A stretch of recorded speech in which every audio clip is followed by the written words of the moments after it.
Messi গোল দে, এ Messi গোল দে, এদিকে এদিকে এদিকে। আমি খেলবো না কাকা, কালকে সারা রাত জায়গায় জায়গায় ইউরো কাপ দেখেছি, আমার ভালো লাগতেছে না খেলতে। কলাম যে কোচে কত করে খেলবো না, তাও মাঠে নামাইছে। এ ভাই তুই হাফ টাইম পর্যন্ত খেল, আর আমি ঘুমাবো।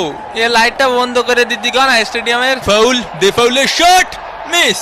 এদিকে ডে পাউলের ফাউল করা শুরু। দেখি তোমার জুতোটা পলিশ করে দেই। এ কাকা আমি তো ইচ্ছা করে মারিনি, আমি ওইদিকে ছিলাম, বোঝেননি কাকা? আমি তো নিরপরাধ, ও ছিল ওই পাশে, আমি ছিলাম এই পাশে। হয় ওরও কোনো দোষ নেই, তোরও কোনো দোষ নেই, সব দোষ আমার। আমাদের ডে পাউল ফাউল করতেই পারি না। পানি কি খাবো এনে না আবার ক্যামেরা ধরবে নি? মেসির লম্বা শট, মিস, একটুর জন্য মিস। ইসরে কাকা, আয় আমরা ট্রেন লাইন খেলি, খালি ক্যামেরা এদিক ধরে কেন?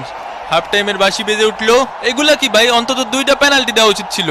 হাফ টাইম হয়ে গেছে, এখনো কোনো পেনাল্টি পাইলাম না। পেনাল্টি ছাড়া আমরা খেলি? ওই একটু ধৈর্য ধরো, ধৈর্য তো দেবো দেবো। আরে আমি কি বলছি দেবো না? দেবো। মেসির কর্নার কিক, লোতারো মার্টিনেজ।